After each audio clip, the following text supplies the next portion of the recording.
Hi everyone.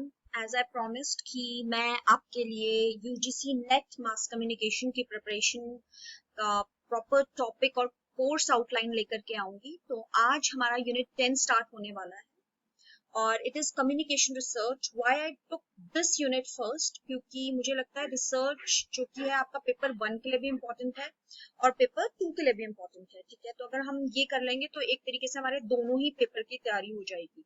तो let's begin without wasting any time.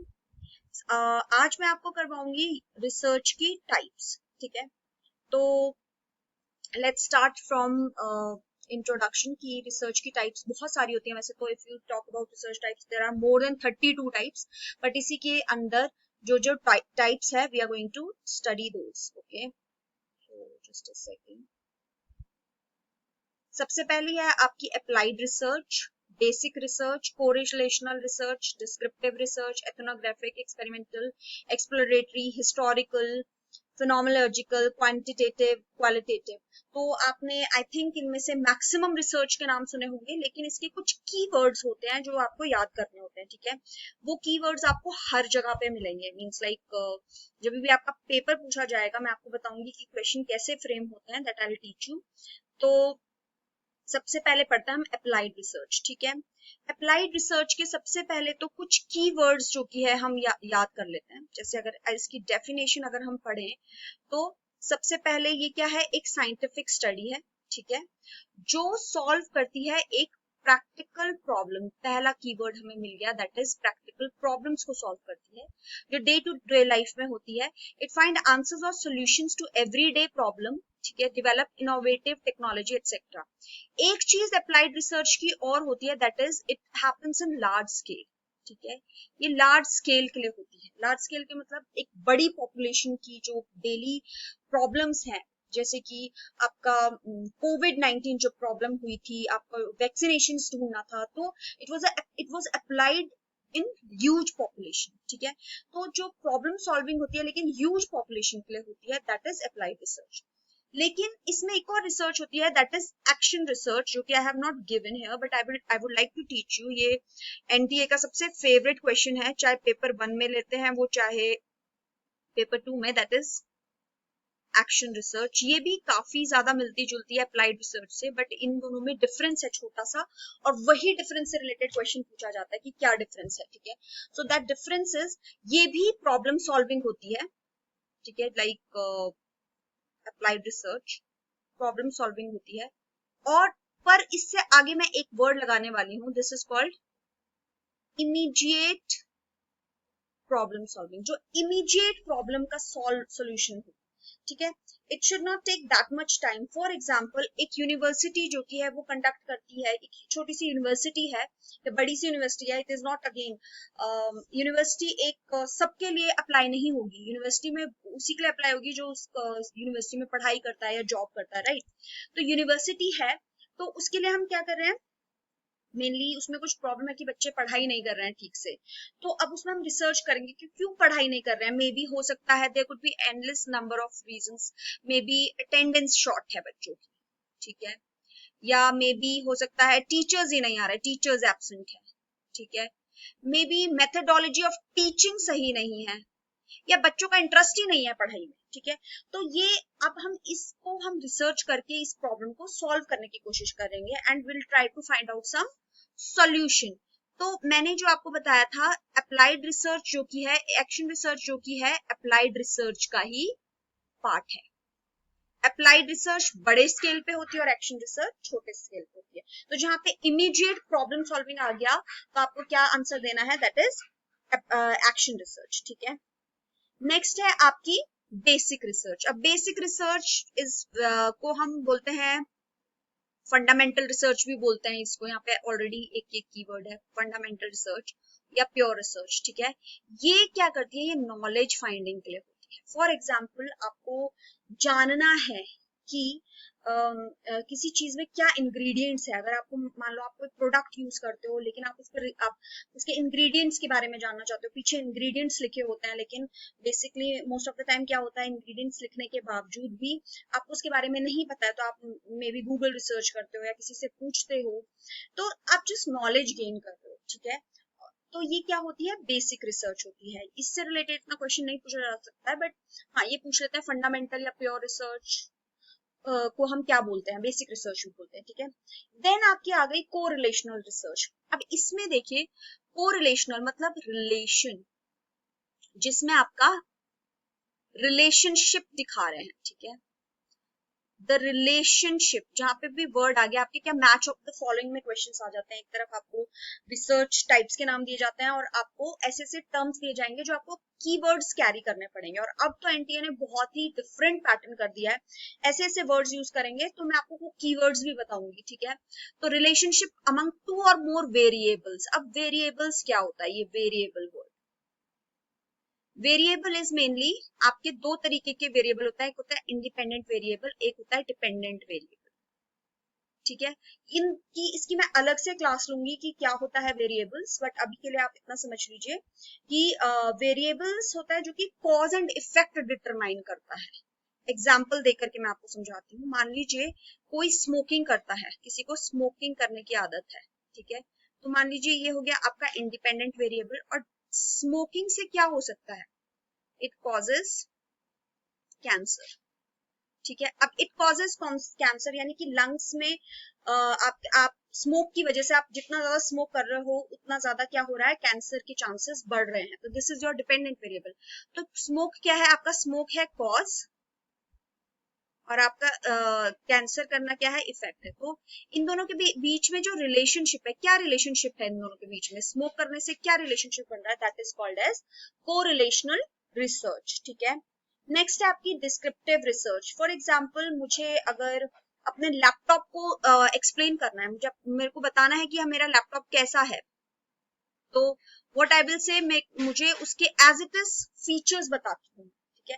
जो जो उसके कैरेक्टरिस्टिक्स हैं, यहाँ पे एक वर्ड है देखिए कैरेक्टरिस्टिक्स, या आप इसमें फीचर्स भी आ सकता है, ठीक है। ये वर्ड्स आपको पिकअप करना है, ठीक है। Features of a particular individual, ठीक है।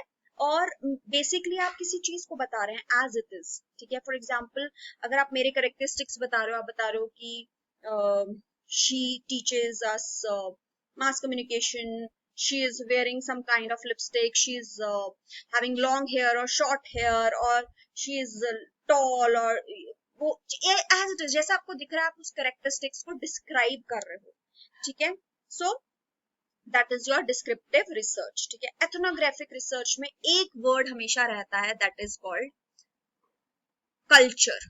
देखो मैं आपको पूरी डेफिनेशंस नहीं बता रही हूँ, सिर्फ अपने कीवर्ड्स पकड़ना। You can see this is the culture, ठीक है। कल्चर थ्रू आप किसी जगह में जाते हो, आप मान लीजिए किसी की ट्राइबल स्टडी करना चाहते हो। देहरादून में एक जगह है दैट इज जौनसार, वो एक tribal, not in Dehradun, Uttarakhand और हिमाचल के बॉर्डर में एक ट्राइबल एरिया है दैट इज जौनसारी, ठीक है। आप उनके बारे में स्टडी करना चाहते हो, तो आप क्या करोगे, वहां पे आप एथनोग्राफिक स्टडी करोगे, यानी कि आप उधर जाकर के उनका बिहेवियर, कल्चरल बिहेवियर देखोगे, ठीक है। एक और वर्ड होता है इसमें एंथ्रोपोलॉजिकल स्टडीज, ठीक है। एथनिक मतलब अगेन कल्चर, ठीक है। तो जहां पे भी ये वर्ड आ गया आपको समझ आ जाना चाहिए, एथनोग्राफिक रिसर्च, ठीक है। एक्सपेरिमेंटल रिसर्च भी कुछ हद तक कोरिलेशनल जैसी ही होती है, but there is a difference, ठीक है। जो कि मैं आपको डिटेल में एक और लेसन बना दूंगी, जिससे आपको अंडरस्टैंड हो जाएगा। दोनों में थोड़े थोड़े टर्म्स का डिफरेंट होता है, ठीक है। उसमें हम रिलेशनशिप पढ़ते हैं, ठीक है। और इसमें भी हम एक काइंड ऑफ रिलेशनशिप पढ़ रहे हैं, लेकिन हम इसमें कॉज एंड इफेक्ट इसमें भी है। तो इस तरीके के क्वेश्चन आ जाते हैं आपको, ठीक है। सो इसमें भी दो वेरिएबल्स होते हैं, ठीक है। और इसमें इंडिपेंडेंट और डिपेंडेंट होता है, कॉज एंड इफेक्ट पड़ता है, एक्सपेरिमेंट होता है, ठीक है। So next is exploratory research. देखिए मैं चाहती हूँ कि मैं अपने इसकी कम से कम की टाइमिंग रख करके ज्यादा से ज्यादा पढ़ा सकूं, और अगर जब आपको बहुत डिटेल्ड लेसन चाहिए होगा तो मैं वो भी ला सकती हूँ। बट अभी के लिए आई जस्ट वांट कि मैं 14-15 मिनट्स में पूरा रैप अप कर दूं, ताकि आपको एक तरीके से कैप्सूल्स मिलते रहे, बिकॉज अभी एग्जाम बहुत जल्दी आने वाला है, राइट।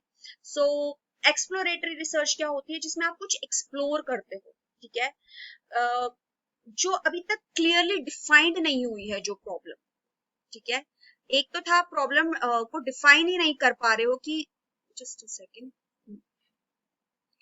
ठीक है, where I was, yes. Has not been clearly defined, ठीक है। और इसमें डाटा कलेक्शन मेथड और सिलेक्शन ऑफ सब्जेक्ट्स, ये मतलब एक तरीके से informal relying on the secondary research.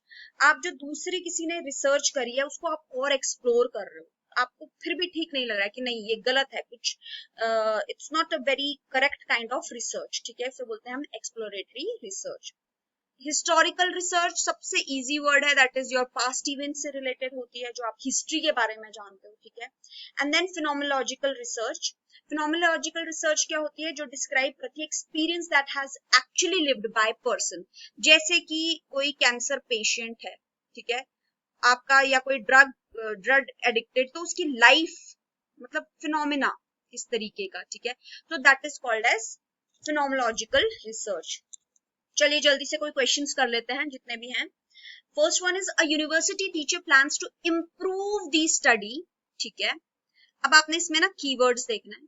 हमेशा आप इतना जो लंबे क्वेश्चंस होते हैं कई बार नहीं पढ़ पाते हो टाइम की उसकी वजह से, बट आई डोंट थिंक इतनी भी टाइम की कमी होती है, but still improve the study habits of student in his her class, which type of research paradigm will be helpful।